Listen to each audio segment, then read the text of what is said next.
الحمد لله الحمد لله حق حمده والصلاة والسلام على من لا نبي من بعده وعلى آله وصحبه وأزواجه وعترته أما بعد فأعوذ بالله من الشيطان الرجيم بسم الله الرحمن الرحيم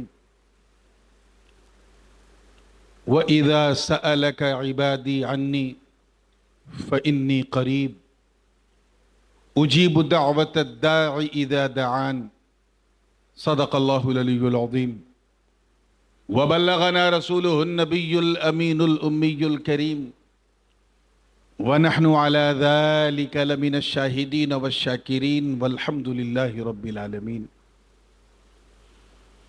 بارگاہ رسالت والے رسالت میں انتہائی عقیدت و محبت کے ساتھ جھوم جھوم کر ہدیہ درود پیش کریں، پڑھیں اللہم صلی علی سیدنا و مولانا محمد وعلی آل سیدنا و مولانا محمد کما تحب و ترضى بأن تصلی علیہ صلاۃ و سلام علیک یا رسول اللہ صلی اللہ علیہ وسلم۔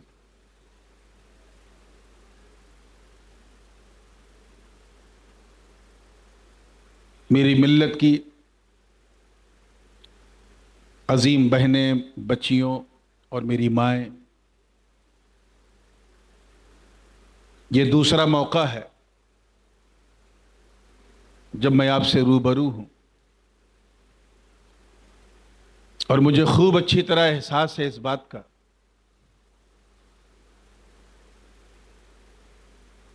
کہ کن حالات کا ہمیں سامنا کرنا پڑ رہا ہے، کیسے کیسے چیلنجز ہمارے سامنے ہیں۔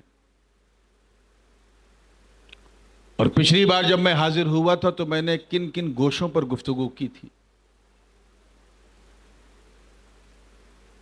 آج میری گفتگو کا عنوان قربت مولا سے ہے۔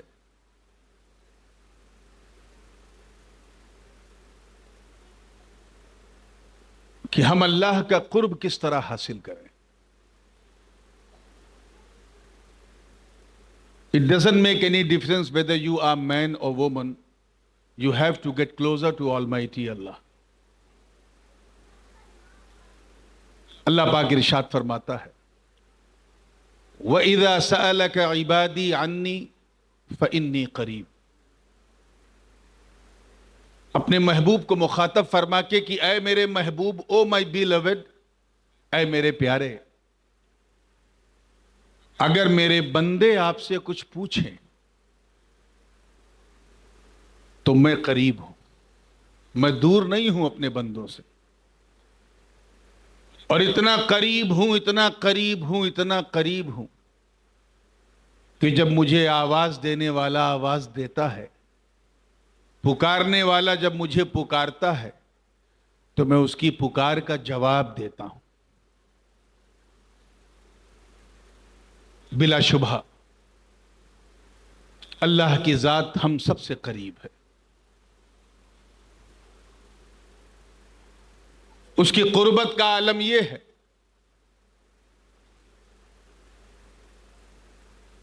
کہ جو اسے مانتا ہے اس کے بھی قریب ہے، جو اسے نہیں مانتا اس کے بھی وہ قریب ہے، جو اس کی کھا کر اس کی گاتا ہے اس کے بھی قریب ہے، اور جو اس کا نافرمان کہلاتا ہے اس کے بھی قریب ہے۔ وہ سب سے قریب ہے، وہ رب العالمین ہے۔ اسی لیے اللہ پاک نے فرمایا نحن اقرب الیہ من حبل الورید، ہم انسان کی رگے جاں سے زیادہ قریب ہیں، اس کی شہ رگ سے زیادہ قریب ہیں۔ جان اتنی قریب ہوتی ہے کہ نظر نہیں آتی۔ اب سوچو حضور اور اللہ کی ذات کتنی قریب ہے جو ہماری جان سے زیادہ قریب ہے، اور وہ اس لیے قریب ہے کہ whatever you do اللہ سبحانہ وتعالی is watching you، وہ دیکھ رہا ہے۔ تمہارا چلنا دیکھ رہا ہے، تمہارا بیٹھنا دیکھ رہا ہے، اٹھنا، کھانا، پینا، سونا، جاگنا، سب وہ دیکھ رہا ہے۔ وہ تو قریب ہے۔ سوال یہاں یہ ہے کہ ہم اس کے کتنا قریب ہیں، اور سچائی یہ ہے کہ ہم بہت دور ہیں، بہت دور ہیں۔ اور اس کی علامت یہ ہے کہ ہم یہ بھول چکے ہیں کہ وہ ہمیں دیکھ رہا ہے۔ عزیزان ملت، اس سگنیفیکنس کو، اس اہمیت کو محسوس کرنا پڑے گا۔ یہ وقت کا سب سے بڑا چیلنج ہے۔ We are just like a photocopy of Muslim right now۔ ہم مسلمانوں کی طرح دکھتے ہیں، مسلمان نہیں ہیں۔ اکثر و بیشتر ہم میں ایسے ہیں جو صرف اس لیے ہم مسلمان ہیں کیونکہ ہمارے ابا مسلمان تھے، ہم اس لیے مسلمان ہیں کیونکہ ہمارے دادا مسلمان تھے، ہم مسلمان کے گھر میں پیدا ہوئے اس لیے مسلمان ہیں، ہم اس لیے مسلمان ہیں کیونکہ جب ہم پیدا ہوئے تو امام صاحب کو مسجد سے بلایا گیا اور انہوں نے ہمارے کان میں اذان دی تھی، اس لیے ہم مسلمان۔ ہم اس لیے مسلمان ہیں کیونکہ ہمارے معاشرے میں جو مرد ہیں وہ مختون ہوتے ہیں، ان کا ختنہ ہوتا ہے، بس یہی ایک علامت رہ گئی۔ ہم اس لیے مسلمان ہیں کیونکہ ہم اپنے سروں پہ دوپٹہ رکھتے ہیں جب کوئی بڑا آ جاتا ہے، اس لیے ہم مسلمان ہیں۔ ہم وہ مسلمان خواتین نہیں ہیں جنہوں نے بدر و احد، خیبر و خندق کے میدان میں اپنے اپنے شوہروں کو یہ کہہ کے رخصت کیا تھا کہ جا رہے ہو دین کے لیے، مجھے کسی بزدل کی بیوی بننا گوارا نہیں، ایک شہید کی بیوی بننے پہ مجھے ناز ہوگا۔ ہم وہ مسلمان نہیں ہیں جس معاشرے کی نئی نویلی دلہن نے پہلی رات میں، and you know the significance of first night of marriage، جس کو ہم اپنے معاشرے میں سہاگ رات کہتے ہیں، سہاگ کی رات میں جب مصطفیٰ صلی اللہ علیہ وسلم کی زبان سے الرحیل کی صدا سنی تو اپنے شوہر سے کہا کہ اے میرے شوہر، زندگی باقی رہی تو پھر ساتھ جئیں گے۔ لب مصطفیٰ سے رحیل کی آواز آئی ہے، حضور کو کہیں غزوے پہ جانا ہے، جاؤ میں اپنا حق تجھے معاف کرتی ہوں، جاؤ۔ اور وہ نوجوان اپنی نئی نویلی دلہن کو بستر عروس پہ چھوڑ کے میدان کارزار میں اترا اور اپنے پراڑوں کی آہوتی دے دی۔ یہ تھے وہ مسلمان۔ ہم وہ مسلمان نہیں ہیں کہ جب ہم شوہروں نے فیصلہ کیا مکے سے مدینے کی طرف ہجرت کا تو ان کی بیویوں نے کہا کہ جہاں تم جاؤ گے وہاں ہم جائیں گے۔ کسی نے یہ نہیں کہا کہ ہم مکہ نہیں چھوڑ سکتے، ہم طائف نہیں چھوڑ سکتے، ہم اپنے ماں باپ کا وطن نہیں چھوڑ سکتے۔ کسی خاتون نے نہیں کہا، سب نے یہ کہا کہ اگر مصطفیٰ علیہ السلام نے بلایا ہے تو ہم ان کے لیے اپنا گھر کیا، اپنا وطن کیا، اپنا شہر کیا، اپنا مال و اسباب کیا، ارے ہم تو اپنی جان ان پہ نچھاور کر سکتے ہیں۔ یہ تھا ہمارا کردار، یہ تھا ہماری بہنوں کا کیریکٹر، یہ تھا ہماری بہنوں کی عفت تھی کہ وہ اپنے شوہروں کو موٹیویٹ کرتی تھی کہ try to become a solid Muslim, try to become a absolute beloved Muslim of Allah, کہ سچے مسلمان بنو۔ تو ہم عقیدہ ضرور رکھتے ہیں اس بات پر کہ اللہ دیکھ رہا ہے، مگر practically we are very far away, ہم بہت پیچھے ہیں۔ وی ہیو forgotten that اللہ سبحانہ وتعالی is watching us، وہ ہمیں دیکھ رہا ہے، اسے ہم بھول چکے ہیں۔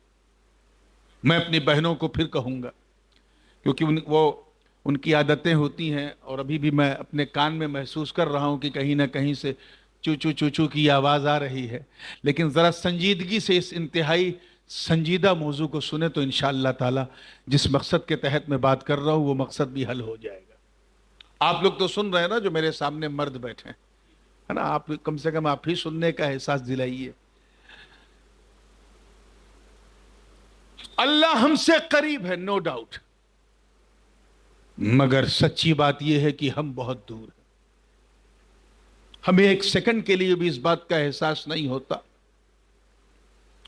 کہ اگر ہم اپنے شوہروں کی دل آزاری کریں تو ہمیں کون سے عذاب سے گزرنا پڑے گا. ہم ایک لمحے کے لیے یہ نہیں سوچ پاتے کہ اگر ہم نے اپنے بچوں کی اچھی تربیت نہیں کی تو میدان قیامت میں ہمارا حساب کیسا ہوگا. ہم سڑکوں پہ نکل کر آشائش و زیبائش کے نام پہ اپنا چہرہ کھول کے چلتے ہیں، بالوں کو لہرا کے چلتے ہیں، اور ایک لمحے کے لیے ہمیں یہ خیال نہیں آتا کہ کوئی دیکھے نہ دیکھے، اللہ دیکھ رہا. کس سے چھپ کر کے تم رات دن موبائل کے ذریعے یا سوشل میڈیا کے دوسرے سورسوں کے ذریعے اپنے گھر والوں کو صرف دھوکہ نہیں دے رہے ہو، تم اللہ کی ذات کو دھوکہ دے رہے ہو. اس لیے اگر پکا مسلمان بننا ہے تو سب سے پہلا منتر یہ ہے کہ چلتے پھرتے اٹھتے بیٹھتے سوتے جاگتے یہ خیال کرو کہ کوئی دیکھے نہ دیکھے، اللہ دیکھ رہا. یقین جانو میری بہنیں، اگر آپ نے کل سے اپنی زندگی کو اس رنگ میں رنگ لیا کہ اللہ دیکھ رہا، اللہ دیکھ رہا، تو ایک دن وہ بھی آئے گا کہ آپ کا دل بولے گا ہاں وہ ہمیں دیکھ رہا ہے، ہم اسے دیکھ رہے ہیں. اگر آپ کا یہ عقیدہ ہے کہ اللہ دیکھ رہا ہے، اے بیٹا ادھر ان کو مت دیکھو، میری طرف، آپ کا عقیدہ ہے کہ اللہ دیکھ رہا ہے تو اس کا مطلب آپ ایک اچھی بندی ہو. لیکن یہ عقیدہ ہے کہ میں بھی دیکھ رہی ہوں، اب صرف اچھی بندی نہیں، اب تو آپ کنیزان فاطمہ کی صف میں کھڑی ہو گئی، وقت کی رابعہ ادویہ ہو، بصریہ ہو. اگر یہ عقیدہ ہے کہ اللہ دیکھ رہا تو مطلب کہ آپ اپنے قوم کی خادمہ ہو، لیکن آپ دیکھنے لگی اللہ کو.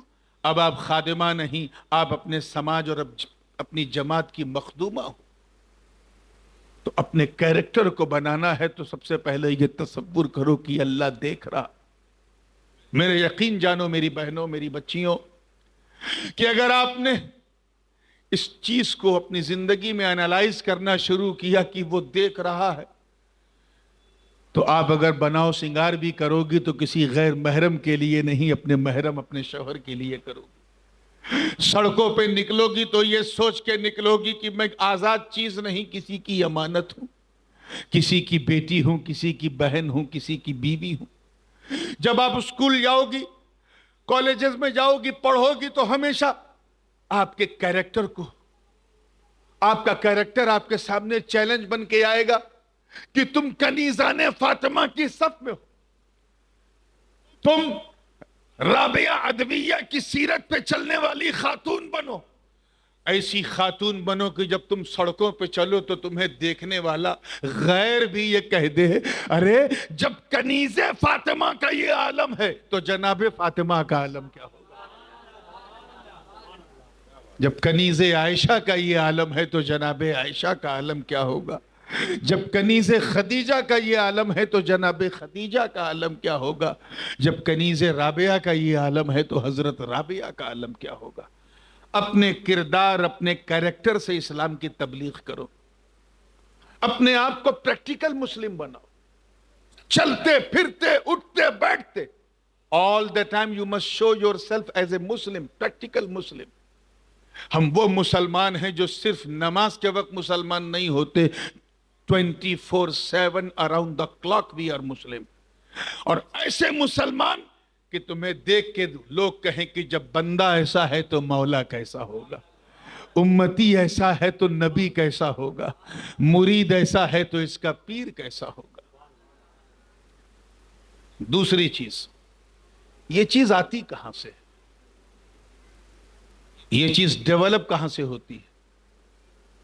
تو میں آپ کو بتاؤں کہ یہ چیز ڈیولپ ہوتی ہے تقوی سے. If you have a fear of Allah, then you will be able to go further, on the way of Allah subhanahu wa ta'ala. اللہ کا ڈر بہت ضروری چیز ہے. یہ ڈر بھی بڑی عجیب چیز ہے. بندہ جس سے جتنا ڈرتا ہے، توجہ چاہوں گا، جس سے جتنا ڈرتا ہے اس سے اتنا دور بھاگتا ہے. یہ ہیومن سائیکالوجی ہے. نفسیاتی طور پہ، منو ویگیانک روپ میں انسان فطری طور پہ جس سے جتنا ڈرتا ہے اتنا دور بھاگتا ہے. سانپ آپ کے سامنے آ جائے اور آپ کے ہاتھ میں ڈنڈا نہ ہو تو آپ کیا کریں گی؟ بھاگیں گی اس سے، اپنی جان بچانے کے لیے، کیونکہ جان بچانا فرض. اگر کسی نے سامنے بندوق آپ کے رکھ دیا اور آپ کے پاس کوئی چیز نہیں ہے تو اپنی جان بچانے کے لیے آپ بھاگیے گا، کیونکہ جان بچانا فرض عین ہے. بلا کسی تشبیہ کے کہ دنیا کی ہر وہ ڈرانے والی چیز جب ہمیں ڈراتی ہے تو ہم اس کے ڈر سے بھاگتے ہیں. لیکن صرف میری دوستوں، میری بہنوں، میری ماؤں، صرف اللہ کا ڈر، اللہ کا ڈر اتنا انمول ہے، اتنا لاجواب ہے، اتنا بے مثال ہے کہ بندہ جتنا اللہ سے ڈرتا جاتا ہے اتنا اللہ کے قریب ہوتا جاتا ہے.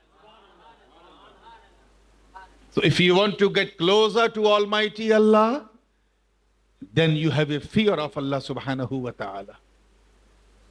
اللہ کے قریب ہونا ہے تو آسان راستہ یہ ہے، اس سے ڈرنا شروع کرو. یاد رکھیے گا، اللہ سے ڈرنے کا یہ مطلب نہیں ہے کہ گھر میں پردہ بھی کرو اور باہر بال بھی کھولو. اللہ سے ڈرنے کا یہ مطلب نہیں ہے کہ نماز بھی پڑھو اور نامحرم کے ساتھ چیٹنگ بھی کرو. اللہ سے ڈرنے کا یہ مطلب نہیں ہے کہ روزہ بھی رکھو اور باہر یورپین برانڈز کے کھانے جن میں حلال و حرام کا فرق نہ ہو انہیں بے جھجک کھا بھی لو.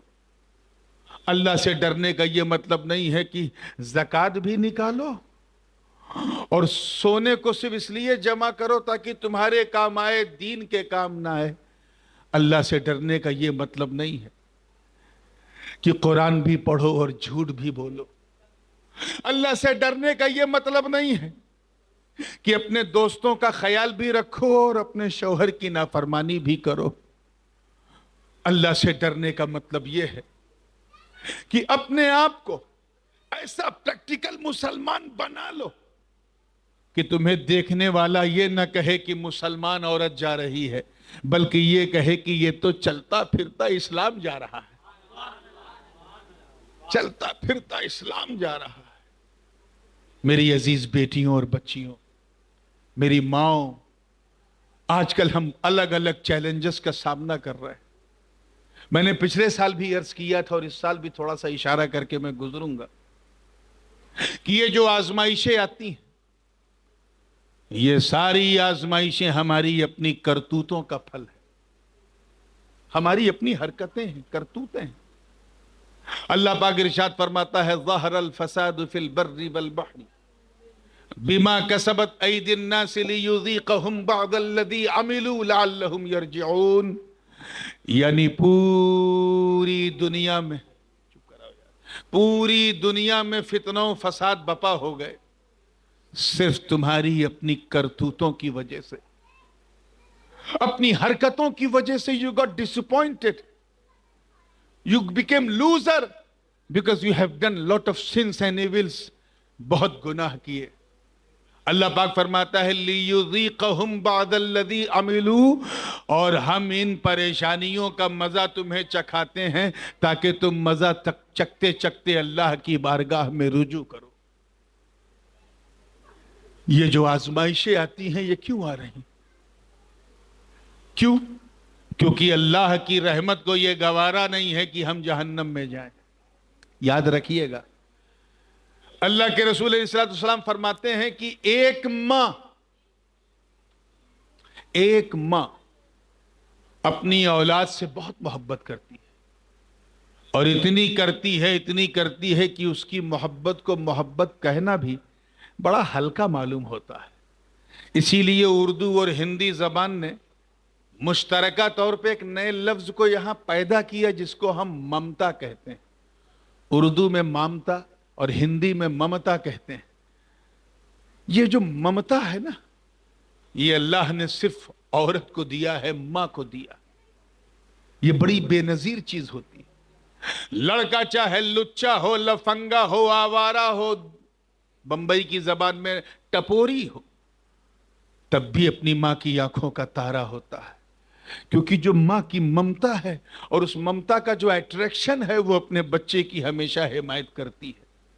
لیکن آؤ اللہ کے رسول علیہ السلام کی حدیث سنو.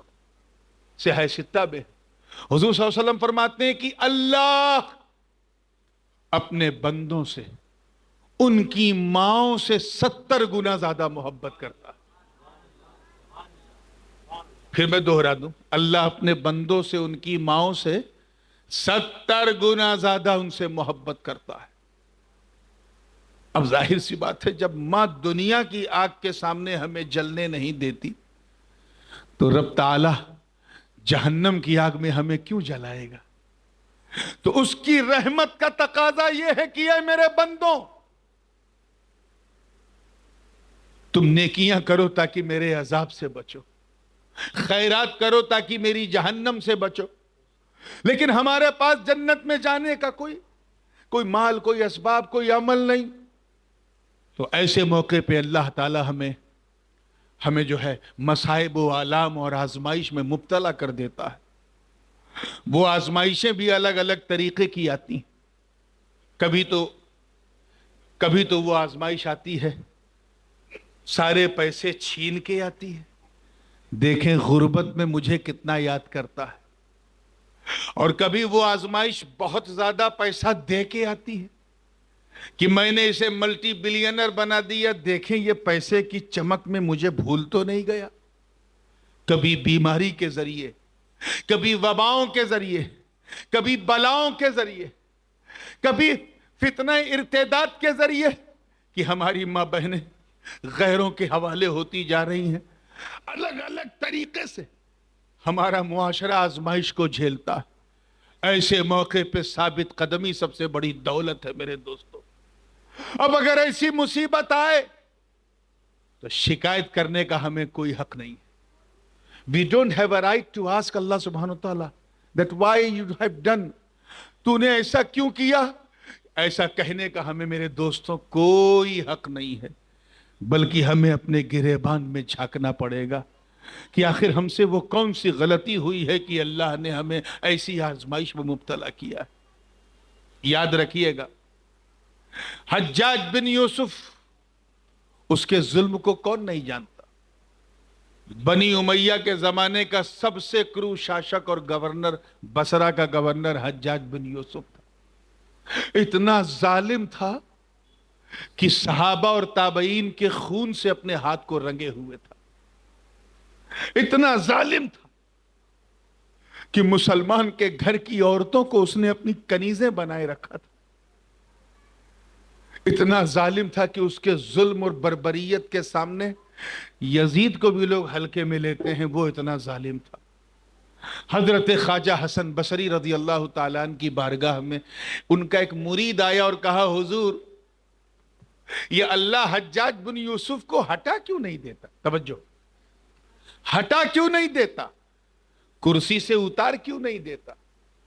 تو خواجہ حسن بصری نے سر اٹھا کے فرمایا، سن، ما جاء الحجاج الا بذنوبنا. حجاج بن یوسف صرف ہمارے گناہوں کی وجہ سے آیا، صرف ہمارے گناہوں کی وجہ سے. آج جو ہم نے اتنے گناہ کیے ہیں کیونکہ ہم نے اللہ سے دوری اپنا رکھی، ہمارے دل سے اس کا ڈر نکل چکا ہے، خوف نکل چکا ہے. ہم فیشن پرستی کے نام پر بے حیائی کے دلدل میں اتنا دھس گئے ہیں، چہرے کا میک اپ کرنے کے لیے اپنے عقیدے کا میک اپ بھول گئے. And how to build and make up your life, your Islamic life, we have forgotten completely. اللہ تعالیٰ نے آزمائشوں کا سلسلہ جاری کیا ہے. اب اگر آج آپ کو لگتا ہے کہ آپ سسک رہے ہو، بلک رہے ہو، اگر آج آپ کو لگتا ہے کہ آپ کے جو سوشل رائٹس ہیں انہیں چھینا جا رہا ہے، اگر آج آپ کو یہ فیل ہوتا ہے کہ ہمارے سر پر کوئی ظالم بیٹھا ہے تو ہمیں کوئی حق نہیں حاصل ہے شکایت کرنے کا. اب اگر اس پورے سینیریو کو چینج کرنا تو پکا مسلمان بن جا، سچی کنیزان فاطمہ بن جا، پردے والی خاتون بن جا، قرآن کی تلاوت کر، حدیثوں کو یاد کر، اسلامی تربیت کو اپنا، جناب خدیجہ الکبریٰ کے عشق، عائشہ صدیقہ کے کردار، رابعہ عدویہ کی گفتار اور حضرت سیدہ فاطمہ کے کردار و عمل کو اپنا زیور بنا کے، اے میری بہنوں چلو، میں رب کی عزت کی قسم اٹھا کے کہتا ہوں کہ تجھے کسی کو ہٹانا نہیں پڑے گا. تیرا کردار اچھل اچھل کے بولے گا کہ جس قوم کی بیٹیاں ایسی ہوتی ہوں ان کے سروں پہ کوئی ظالم مسلط نہیں ہو سکتا.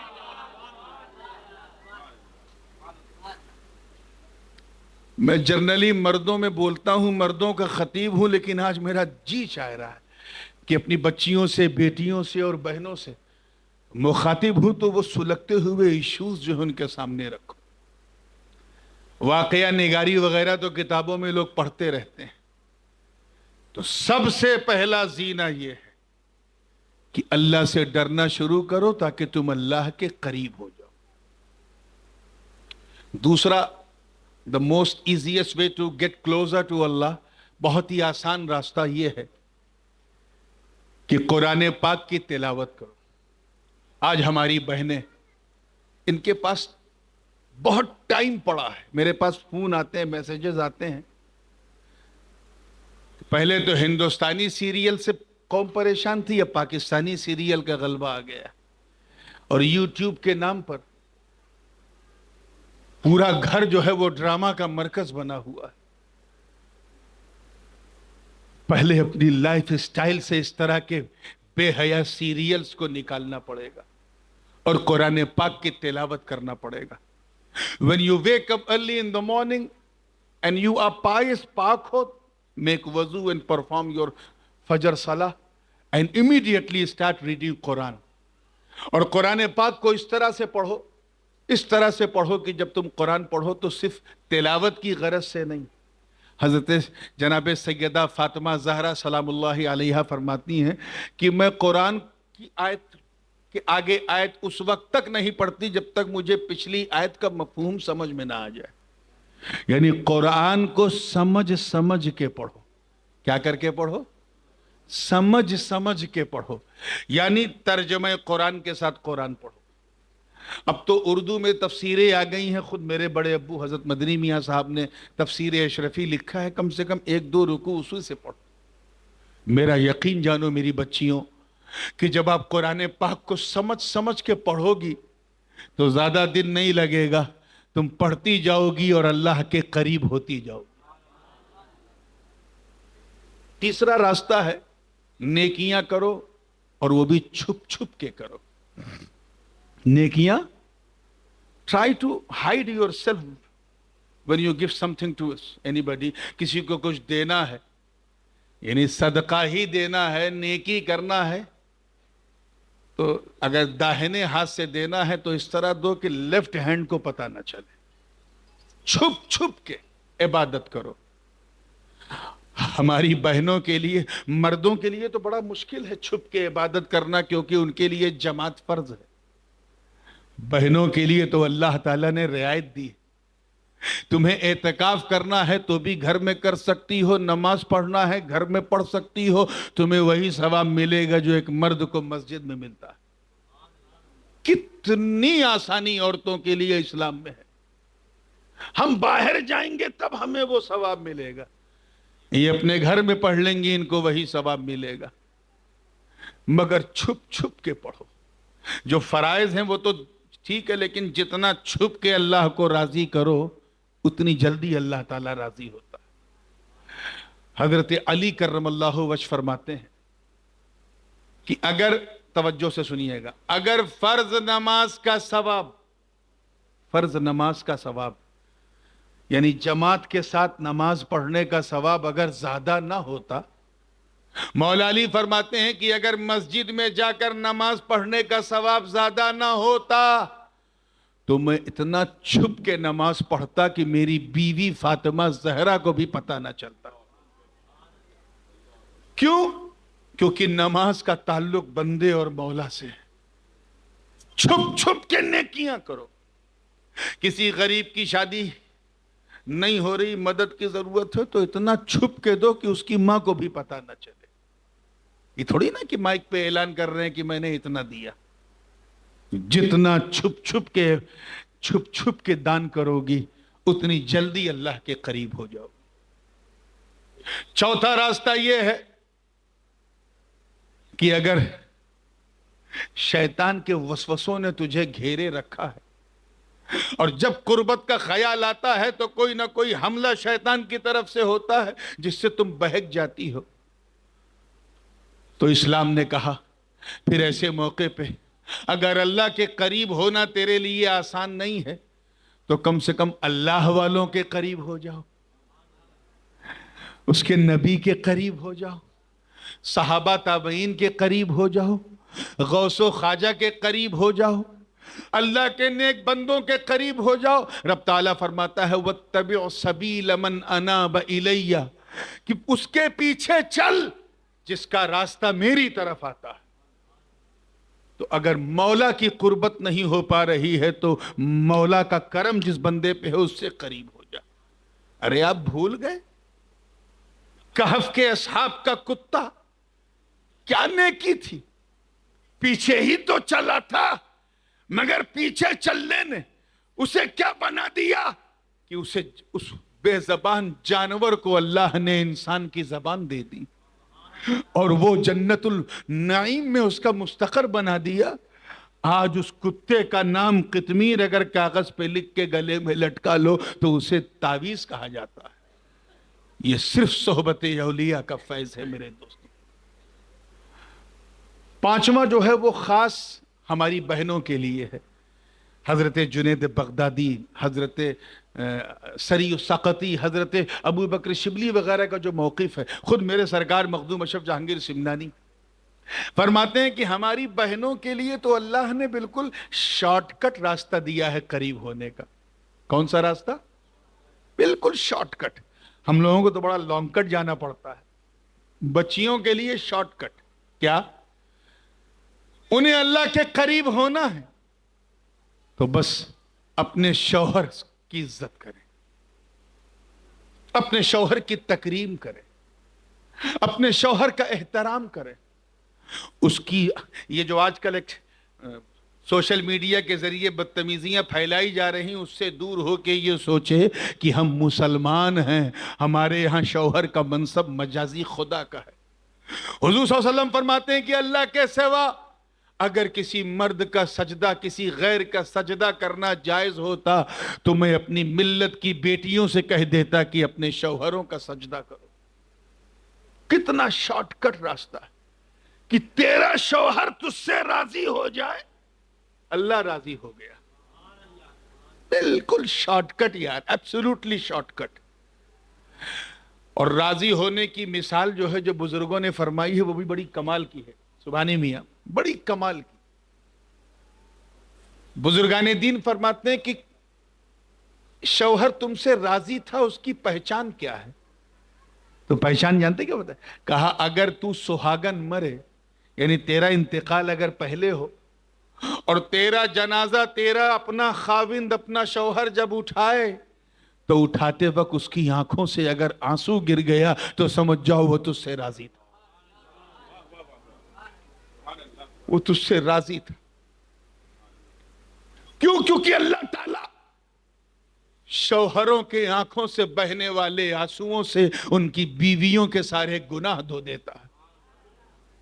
میں زیادہ عورتوں کی بات تو نہیں کرتا، نہ میں اتنا دیکھا میں نے کہ کس کے جانے پہ کس کا شوہر کیسا اس پہ گزری. مجھے اپنی والدہ کا معاملہ معلوم ہے، وہ کیسی شوہر پرست خاتون تھی. میری سبحانی میاں کی والدہ، بہت جلدی ان کا انتقال ہوا. ایک عجیب و غریب سرکمسٹانسز پیدا ہوئے اور اچانک وہ دنیا سے رخصت ہو گئیں. اس انتقال کا اثر ایسا میرے والد پر ہوا کہ آج تک اس غم سے حضور غازی ملت نہیں نکلے. چاہے لوگ تو جنازے کے بعد رونا بھول جاتے ہیں، کچھ تیجے کے بعد بھول جاتے ہیں، کچھ تو 40ویں تک پہنچتے پہنچتے سب بھول جاتے ہیں، کچھ شوہر تو برسی آنے سے پہلے دوسری شادی کر لیتے ہیں، اتنی جلدی بھول جاتے ہیں.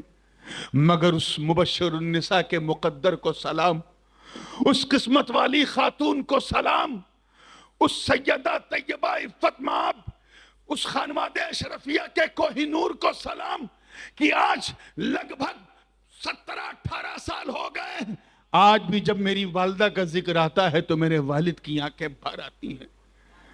اس لیے ہے میری قوم کی بچیوں، میں ادھر ادھر کی مثال نہیں، صرف اپنے گھر کی مثال دے رہا ہوں کہ اگر دنیا اور آخرت میں سرخرو ہونا ہے تو اپنے شوہر کے تانوں کو برداشت کر لو، اس کی ڈانٹ پھٹکار کو سن لو.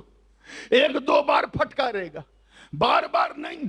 اپنے صبر و تحمل سے اس کا دل ایسا جیتو کہ میدان قیامت میں جب ترازو پر تیرے عمل ہلکے پڑ جائے تو صرف شوہر کی رضا جو ہے وہ اتنی وزندار ہو جائے کہ تیری مغفرت ہو جائے. یہ بہت ہی یونیک راستہ ہے ٹو گیٹ کلوزر ٹو اللہ المائٹی. چھٹا جو ہے وہ ایک بڑا بنیادی راستہ ہے اور اس پر میں چاہتا ہوں کہ تھوڑی سی گفتگو 5-6 منٹ کی جو میرے ہاتھ میں ہے وہ مکمل کر لوں، اور وہ یہ ہے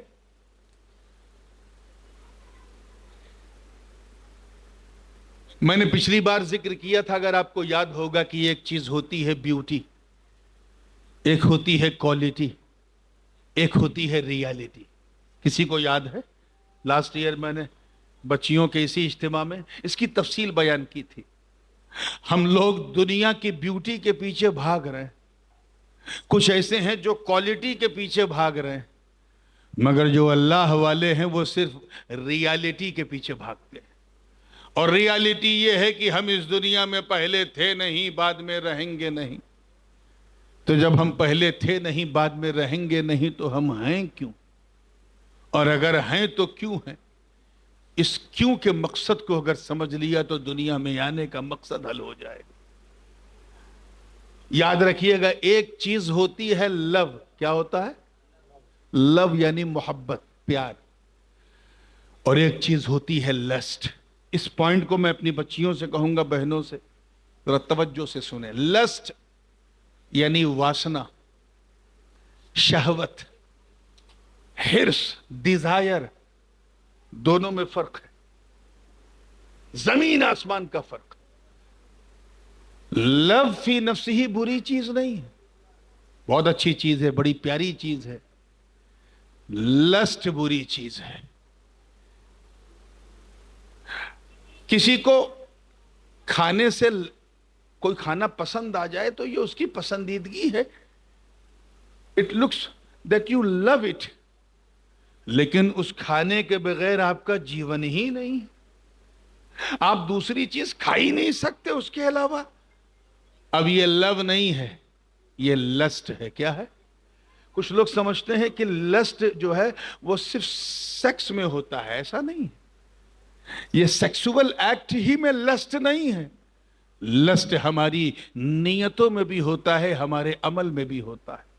اللہ پاک نے اس کا اگزامپل دیا ہے کہ زُيِّنَ لِلنَّاسِ حُبُّ الشَّهَوَاتِ مِنَ النِّسَاءِ وَالْبَنِينَ وَالْقَنَاطِيرِ الْمُقَنطَرَةِ مِنَ الذَّهَبِ وَالْفِضَّةِ وَالْخَيْلِ الْمُسَوَّمَةِ وَالْأَنْعَامِ وَالْحَرْثِ ذَلِكَ مَتَاعُ الْحَيَاةِ الدُّنْيَا وَاللَّهُ عِنْدَهُ حُسْنُ الْمَآبِ. اللہ پاک فرماتا ہے کہ نظر فریب، آخری پوائنٹ ہے، توجہ سے سنیے گا. نظر فریب بنا دی گئی دنیا کی سندرتا لوگوں کے لیے. دنیا یہ برگ و ثمر، یہ شمس و قمر، یہ شجر و حجر، یہ خشک و تر، یہ بحر و بر، یہ سمندر کی طغیانی موجوں کی روانی، آبشار کے نغمے، کلیوں کی چٹک، غنچوں کی چہک، ان کی سندرتا نے آپ کو ایسا دھوکے میں رکھا کہ آپ شہوتوں سے محبت کرنے لگے. یعنی آپ کو لسٹ ہی سے لو ہونے لگا.